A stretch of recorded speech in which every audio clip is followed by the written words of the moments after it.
اسلام دین کی حیثیت سے فنا ہو گیا، ہاں مذہب کی حیثیت سے ضرور باقی رہ گیا، یعنی روح تو 41 ہجری میں نکل گئی لیکن لاشا بے جان ابھی تک موجود ہے، جسے بعض مسلمان ممالک نے سینہ سے لگا رکھا اور بعض ممالک سینہ سے لگانے کی کوشش کر رہے ہیں کہ تھوڑا سا بناوٹی سا اسلام جاری کر دو، مدرسوں کی امداد کر دو، حج کر لو، یہ سونے کا دروازہ داتا دربار چڑھا دو لوگوں کو بیوقوف بنانے کے لیے، یہ میلاد النبی کی محفلیں ہو رہی ہیں، حکومت تو بڑی مومن ہے۔ جب بنو امیہ نے دین اسلام خدا کی حکومت کو ختم کیا تو مسلمانوں میں خدا پرستی کے بجائے انسان پرستی کا دور شروع ہو گیا، اور زیادہ زمانہ نہیں گزرا، چند سال بعد کہ خلیفہ بنا یزید بن عبد الملک، آ گئے ملا 40 جبے پہنے ہوئے، سروں پر ابائیں کبائیں، اور کہنے لگے امیر المومنین اللہ کے رسول علیہ السلام نے فرمایا یہ ملوکیت کا نتیجہ دیکھیں، خوشامد شروع ہو جاتی ہے۔ کیا وہ دور کے لوگ حضرت عمر سے پوچھتے ہیں کہ کرتا کہاں سے لیا ہے، اور کہاں یہ خوشامد کی ذات حدیث فتح الباری میں پڑھیں کہ اللہ کے رسول نے امیر المومنین کہا کہ اللہ جس کو امت سپرد کرتا ہے حاکم بناتا ہے، فرشتوں کو روک دیتا ہے کہ اس کی نیکی بدی نہ لکھے، اس کا حساب کوئی نہیں ہوگا۔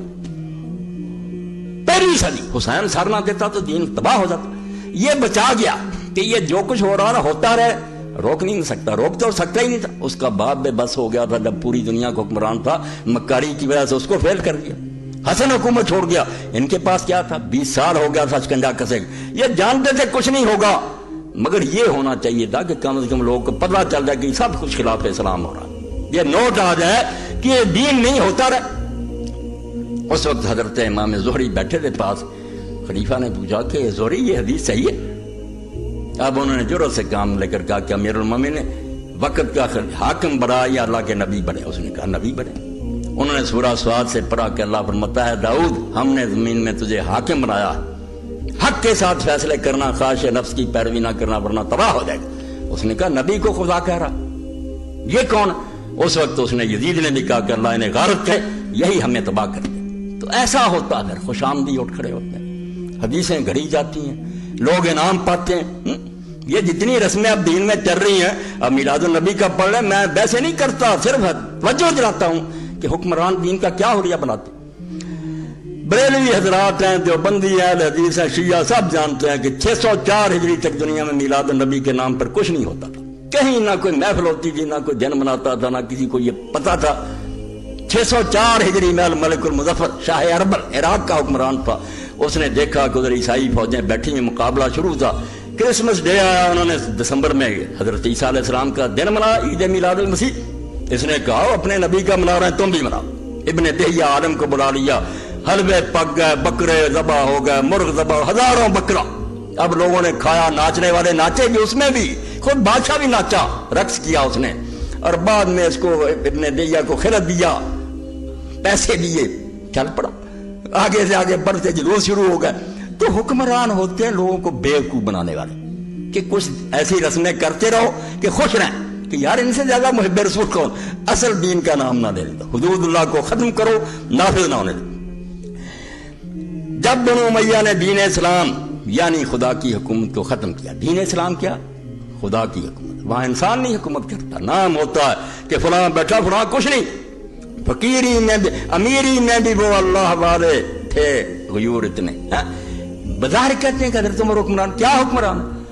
جمعے کے خطبے میں دیر سے آتے ہیں، لوگ کہتے ہیں میرے آپ نے پریشان کیا، اور خدا کے لیے ملوکیت اور خلافت کا فرق سمجھیں، چھوڑیں یزید حسین کو، شخصیتوں کی بات نہیں، دین کے سبق پڑھیں کہ اللہ کے رسول نے جہاں نماز روزے کے وہاں باب نہیں ہے، باب الاحکام بخاری میں، وہاں باب نہیں قضا کی، حدود کے نہیں ہے، جنگوں کے نہیں ہے، یہ دین ان کے لیے آیا جو حجروں میں بیٹھے، دین خود ہی بتاتا اپنے بیان سے قرآن حدیث کی، یہ ان کا کام ہے، جن کے پاس حکومت ہے، جنگیں کر رہے ہیں، خراج وصول کر رہے ہیں، پوری دنیا کو للکار رہے ہیں، یہ کمزوروں اور بے بسوں کا دین ہے۔ تو حضرت عمر رضی اللہ سے لوگ کہتے ہیں آپ نے تنگ کیا ہمیں، اتنی دیر ہو گئی خطبہ کری نہیں ہے۔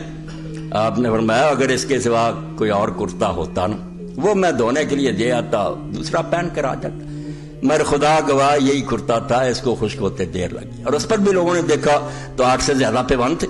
یہ ہے خلافت، اس کو کہتے ہیں اللہ کی حکومت۔ مگر جب بندوں کی حکومت آ گئی، مسلم جام اٹھائیں، حضرت مقدام نے ابھی مادی بن کرم نے کہا معاویہ قسم اٹھا کر دکھا، اللہ کے رسول نے ریشم نہیں حرام کیا، سونے چاندی کے برتن نہیں حرام کیے، درندوں کی کھالیں بچھا کر ان پر بیٹھنا متکبر لوگوں کی طرح چیتوں اور شر حرام نہیں؟ اور ماں نے بعض فرمایا آپ قسم کھا کر بتا کہ یہ سارے کام تیرے گھر میں ہو رہا ہے کہ ابو داؤد شریف اور مسلم نقشہ ہی بدل گیا، نام رہ گیا مذہب کا، دین ختم۔ تو مسلمانوں میں خدا پرستی کے بجائے انسان پرستی کا دور شروع۔ میں سن رہا ہوں ویسے کہتے ہیں کوئی نہیں چھوڑو جی مسئلہ، اب سلسلہ شروع ہے، ہر مسجد میں ہو رہا پروگرام حضرت سیدنا یزید رحمت اللہ علیہ آ رہی اطلاعیں، حسین کی باری آئے چھوڑو جی ہم نے کیا لیا، یزید کی وکالت کرنا فرض ہے، یہ آپ کے ذمہ لگا ہے، یہ اسی لیے آپ پہلے حدیث اور دیوبندی ہیں، خدا سے ڈر جاؤ، وہ جنت کے جوانوں کا سردار اور اس کے مقابلے میں تم ایسے آدمی کو جس کو ہر دیوبندی اور ہر اہل حدیث نے جو آج تک پیدا ہوا شقی اور پلید لکھا اس کا دفاع کرتے ہو۔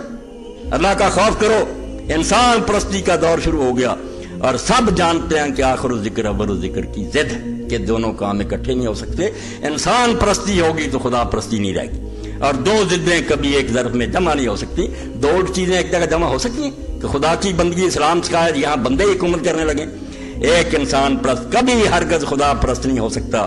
ملوکیت سے انسان پرستی کیسے پیدا ہوتی ہے اس کو صرف ایک نظیر سے سمجھ سکتے ہیں، مثال سے سمجھاتے ہیں کہ فرق سمجھ لو۔ پہلی صدی جب فاروق اعظم رضی اللہ عنہ خلیفہ ہوئے تو انہوں نے منبر رسول صلی اللہ علیہ وسلم پر چڑھ کر یہ اعلان فرمایا کہ مسلمانوں جو میرے اندر کوئی کجی دیکھے عیب دیکھے تو مجھ کو سیدھا کر۔ یہ کیا بیتی ہے خلافت، مجھ میں کوئی خامی دیکھو کوئی خیال نہیں کرنا کہ صحابی حضرت عمر سے بڑا صحابی ہے، خلیفۃ المسلمین ہے، اشرام کہہ رہا ہے مجھ میں خامی دیکھو ٹوکنا، ورنہ کہتا ہے بکواس نہ کر رہا ہے میں صحابی رسول ہوں میرے خلاف زبان کھولتے۔ یہ اعلان فرمایا کہ جو مجھ میں کوئی عیب دیکھے مجھے اطلاع دے، شاباش سیدھا رہ گئی۔ لیکن جب عبد الملک بن مروان بادشاہ ہوا تو اس نے منبر پر چڑھ کر یہ سیفٹی ایکٹ نافذ کیا کہ آج کی تاریخ سے جو مسلمان مجھ سے یہ کہے گا کہ خدا سے ڈرو تو میں اسے قتل کر دوں، کوئی نہ یہ کہے تاکہ اللہ اپنے منہ بند رکھو میں جلدی چیک کروں۔ اس تنبیہ کا نتیجہ خاطر خواہ برآمد ہوا، بنو امیہ اور بنو عباس کی مسلسل کوششوں سے دنیا اسلام میں کوئی ایسا شخص باقی نہ رہا جو کسی بادشاہ سے یہ غیر اسلامی فکرہ کہہ سکتا، غیر اسلامی اوپر انہوں نے لگا دیا ہے نقطے کہ یہ غیر اسلامی بن گیا کہ اللہ سے ڈرو، کوئی نہ کہہ سکا، خاموش کر دی زبانیں، فقہا بھی ڈر گئے اور علماء بھی ڈر گئے۔ تم روتے نہیں اس کو، حسین کو نہیں رو رہا، اس کو رو رہا ہے کہ دین نہیں رہا، مذہب بن چکا۔ ابتدا میں ایک جماعت مسلمانوں میں ضرور ایسی پیدا ہو گئی تھی جن کو اب تم بدنام کر رہے ہیں کہ لوگ سمجھاتے تھے وہ کیوں گئے، انہوں نے تو ہماری لاج رکھ لی، منہ کالا ہونے سے بچا لیا، حکومت کو روک نہیں سکے، اسلام داغدار ہونے سے بچ گیا۔ ٹھیک یہ تھا کام، نہیں ہو سکا تو کوئی بات نہیں، دنیا کی کامیابی اور ناکامی کا کیا؟ سلطان ٹیپو شہید وہ پھر کسی دن پڑھوں گا کہ دنیا کی کامیابی اور ناکامی کو مدار بناتے ہو سلطان ٹیپو مارا نہیں کیا، مگر کیوں اس کو سارے مانتے کہ وہ شہید تھا، سینہ تان کر مرا۔ اس نے کہا شیر کی زندگی ایک دن کی جاؤ گیدڑ کی 100 سال کی زندگی سے بہتر، اور تم دنیا کے نتیجے دیکھتے ہو کہ حسین شہید ہو گیا۔ فرماتے ہیں ابتدا میں ایک جماعت مسلمانوں میں ضرور ایسی پیدا ہو گئی تھی جس نے اسلام کو دین کی حیثیت سے اندازہ کرنے کی کوشش، اے مسئلہ حکومت کی بات نہیں صرف کہ اس کو مذہب بننے دیا جائے یا دین بنایا جائے، چنانچہ اس نے ان الحکم الا للہ کا نعرہ بلند کیا اور ایمان کی پوری طاقت کے ساتھ میدان میں آ گئی۔ بنو امیہ کا مشہور سپہ سالار محلب بن ابی صفرہ مقابلہ پر آیا، یہ محلب ساری عمر بنو امیہ کی خاطر نیک لوگوں کو قتل کرتا رہا، جس نے سر اٹھایا نا کہ شریعت کو قائم کرو اس نے بے شمار مارے، ایک حسین رضی اللہ عنہ آئیں گے ہر شہر میں 11 لوگوں کو مارا، لیکن پوری سلطنت کی پشت پرائی کے باوجود ان دیوانوں کو شکست نہ دے سکا۔ وہ عباسیوں کے دور میں چلتے رہے، مگر بدقسمتی سے خود اس مٹھی پر جماعت میں افتراق پیدا ہو گیا اور اسی وجہ سے انجام کار سرفروشوں کی اس جماعت کا خاتمہ ہو گیا۔ ہارون رشید عباسی کے کارناموں سے سب سے زیادہ شاندار کارنامہ یہی ہے کہ اس نے اس جماعت کے آخری نام لیواؤں کو صفحہ ہستی سے مٹا دیا، جو یہ کہتی تھی کہ حکومت صرف اللہ کا حق ہے، مٹا دی کہ نہیں اللہ کا حق نہیں، یہ بندوں کا۔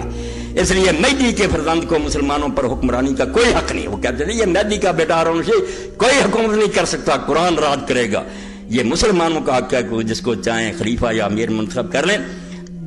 دیکھا اپنے ملوکیت کی اس کی رسمہ سازی کو کہ ہارون اور اس کے پیش راؤں نے حکومت الہیہ کے دائیوں کو تلوار کے گھاٹ اتار دیا، لیکن کسی ملا یا پیر نے عبد الملک اموی یا ہارون عباسی سے یہ نہیں کہا کہ جناب وہ لوگ ٹھیک کہتے، یہ حلوے کھاتے رہے، حجروں میں بیٹھے رہے، ان کو جاگیریں بھی دیں، یہ دین کا بیڑا غرق کرتے رہے. فقہ کی کتابوں میں یہاں تک لکھ دیا. اب بڑے بڑے علماء سے میری بات ہوئی, ولی تھے مر گئے, میں نے پوچھا کیوں ہدایہ میں لکھ دیا کہ خلیفہ وقت حدود اللہ پامال کرے, شراب پیے, زنا کرے تو اس پر حد جاری نہیں ہو سکتی. کیوں لکھا؟ دین میں رہتا ہے کہ وہ کرتا رہے, اس کو سزا نہ دیجیے. کہنے لگے نہیں اس کا مطلب نہیں, ملوکیت کا دور تھا, دے نہیں سکتے تھے. ان کا مطلب یہ ہے کہ دینی چاہیے. میں نے کہا یہ جعلی آپ نے مطلب کیا, مگر ساتھ ہی پڑھ لیں. وہ کہتے ہیں کہ اگر قصاص کا معاملہ آ جائے کہ اس نے کسی آدمی کو قتل کیا ہو تو پھر اس کو قتل کیا جائے. میں نے کہا قتل ہونا منظور کر لے گا, وہ کون پیدا ہوگا جو اس کو قتل کر سکتا؟ مولانا کو جواب کوئی نہیں آیا. میں نے کہا یہ نہیں, ویسے اس کو رابطہ دے دیا کہ جو اللہ کی حدود ہے نا, شراب پینا, نماز چھوڑنا, زنا وغیرہ کرنا, یہ اس پر آپ کو کوئی سزا نہیں ملے. یا ہدایہ میں دیکھ, یہ ہو دار جس کا کہہ رہا ہے کوئی ملا پیر نہ بولا کہ کیا کر رہے, اسلام کا مذاق اڑا رہے. اسلام میں حکومت باپ سے بیٹے کو ورثہ میں نہیں مل سکتی. اگر ایسا ہوتا تو فاروق اعظم رضی اللہ تعالیٰ اپنے بیٹے حضرت عبداللہ بن عمر کو نامزد فرما جاتے. بتاؤ فاروق اعظم اور عبداللہ بن عمر اور معاویہ یزید ان کو پلوں میں ڈالو, فاروق اعظم کہاں؟ بیٹا ان کا کون سا ہے؟ صحابی رسول, عابد, زاہد, عالم, ہزاروں حدیثوں کا راوی, متقی. اگر حضرت عمر اس کو بناتے کیا اعتراض تھا؟ امت کہتی تھی کہ بنا دو. حضرت عمر رضی اللہ عنہ نے کہا عبداللہ کو بناؤ. کیسے طریقہ سے؟ دو جواب دیے. پہلے تو کہا کہ بنو عدی جو میرا قبیلہ, ان کے لیے یہی کافی ہے کہ میں ان میں سے حساب دے کر قیامت کو بری ہو جاؤں. اب میں اپنے خاندان کے اور کسی آدمی کو اس میں نہیں پھنسانا چاہتا. یہ تھی خلافت, اللہ کا خوف تھا کہ حساب دینا ہے. ادھر ہے کہ رشوت دو, لاکھ لاکھ روپے عبد الرحمن بن ابی بکر کو, عبداللہ بن عمر کو, انہوں نے کہا ہم دین بیچے. اٹھاؤ حدیث کی کتاب میں, تاریخوں کی کیا ضرورت ہے؟ جو نہیں مانا ڈنڈے کے زور سے اس کو. ادھر حضرت عمر کو کہہ رہے ہیں لوگ, وہ کہتے ہیں یار میں اپنے خاندان کے لوگوں کو پھنسانا نہیں چاہتا. اور عبداللہ کے بارے میں یہ بھی کہہ دیا کہ اس کو خلیفہ بنو جس کو طلاق دینی نہیں آئی.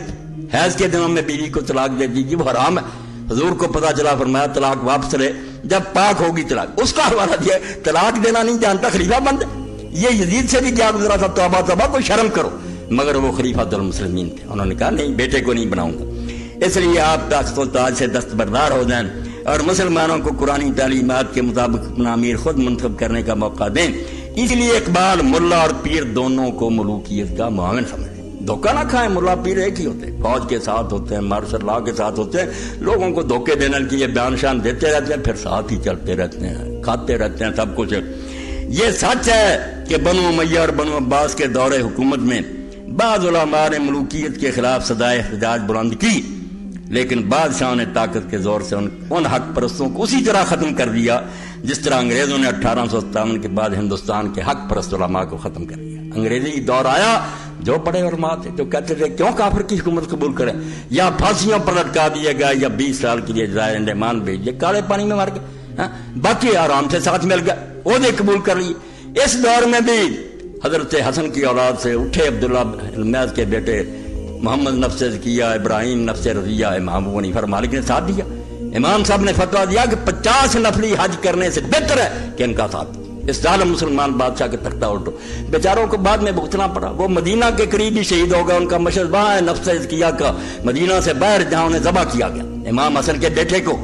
مگر امام ابو حنیفہ مالک کی شامت آ گئی کہ تم نے کیوں ساتھ دیا. ان سے زیادہ کچھ دونوں اماموں سے جانتا تھا.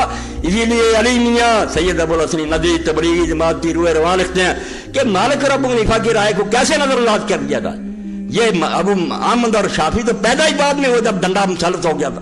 اگر یہ فتوے دے گا کہ ظالم حاکم کے خلاف نہ اٹھو تو یہ کیا فتوے ہیں؟ جو پہلے امام وہ کیا کہتے تھے, وہ امام حسین کے ساتھ یہ کلمہ گو نہیں دیکھنا بگڑا ہوا تختہ الٹ, مگر بیچارے کچل دیے.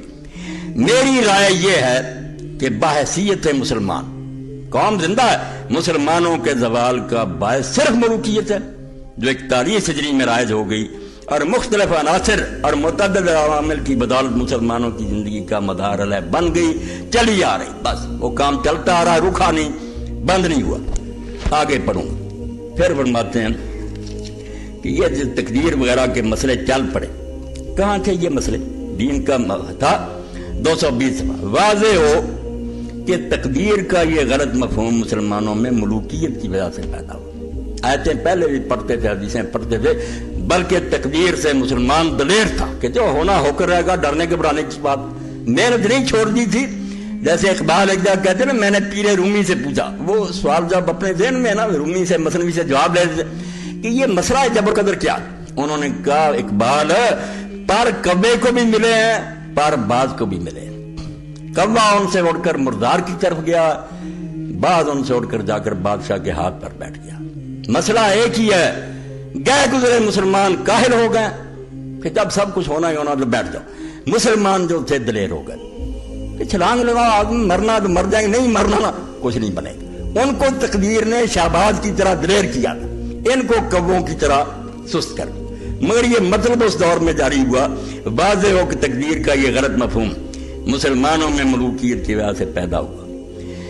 جب بنو امیہ نے بندگان خدا کو اپنا غلام بنایا اور قرآن حکیم کے ہر قانون کی بے حرمتی بلکہ خلاف ورزی کو شعار زندگی قرار دیا، تو جن مسلمانوں نے ان کے اس غیر اسلامی طرز عمل کے خلاف صدائے احتجاج بلند کی، ان بادشاہوں نے علماء سو کی وساطت سے یہ نقطہ ان کے دماغ میں جاگزیں کر دیا کہ بنو امیہ دیکھتا ہے جو کچھ کرتا خدا۔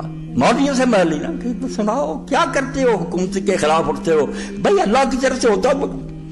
اس کی مشیت یہی ہے کہ بنو امیہ ہم پر حکمران ہو، اللہ ہی چاہتا، قل اللہم مالک الملک، وہ بادشاہ دیتا۔ اندازہ کرو وہی قرآن ظالموں کی حمایت میں استعمال ہو گیا۔ جب کبھی اسی کو پڑھ کر لوگ اٹھتے نا کہ بادشاہ اگر ان کو دیا کیسے ہو، کس طرح اللہ نے دیا، ہم اٹھیں گے ہماری مدد کرے گا، ان سے چھین لیں گے، وہ یہ مانا لیتے تھے۔ انہوں نے کہا نہیں، جس کو مل گئی ہے وہ فرعون ہے یا نمرود ہے، وہی ٹھیک ہے۔ بے شک اس وقت اسلام پر بہت برا وقت آن پڑا۔ یہ بھی مولوی کہتے کہ لوگ کہنا یار تم کیا کر اتنا ظلم ہو رہا، ساتھ ہی یہ بھی کہتے سنانے کے لیے بے شک اس وقت اسلام پر بہت برا وقت آن پڑا ہے، لیکن ہم کیا کر سکتے ہیں، انسان تو مجبور ہے۔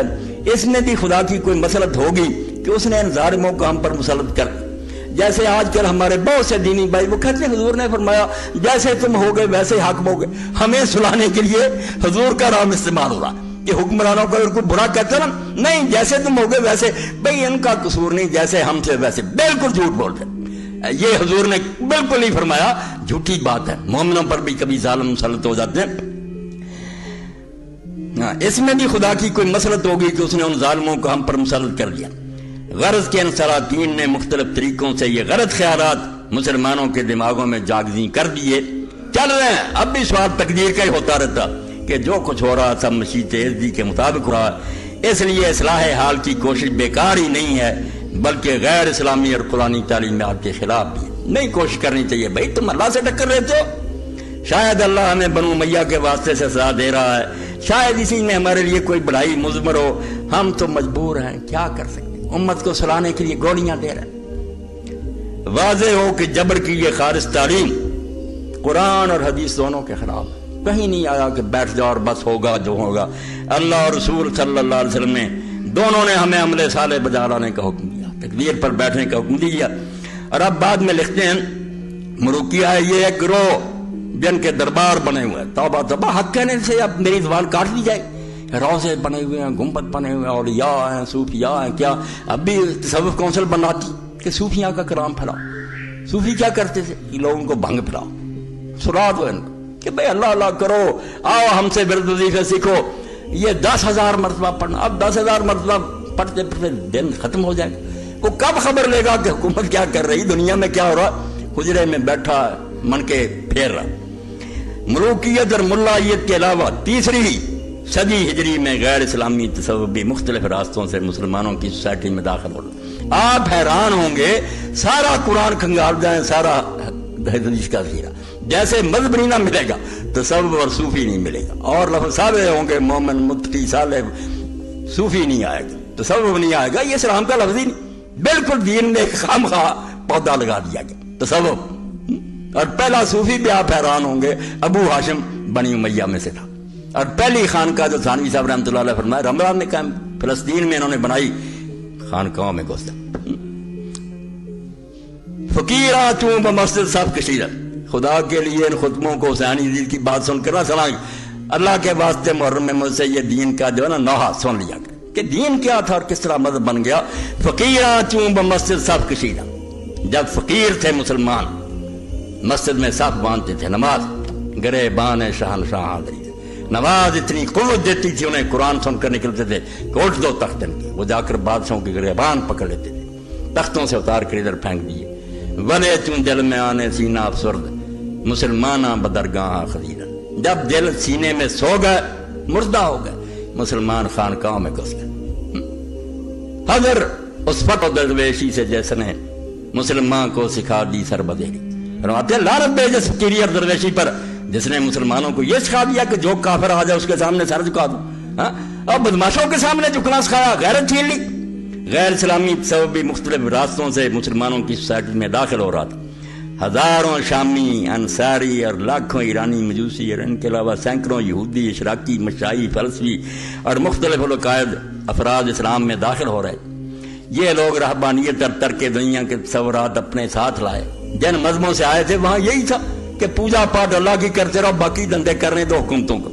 اور انہوں نے مصر، شام، عراق، خصوصاً کوفہ، بصرہ اور بغداد میں وہی خانقاہی نظام قائم کر دیا جو ان کے مذاہب میں مروج تھا۔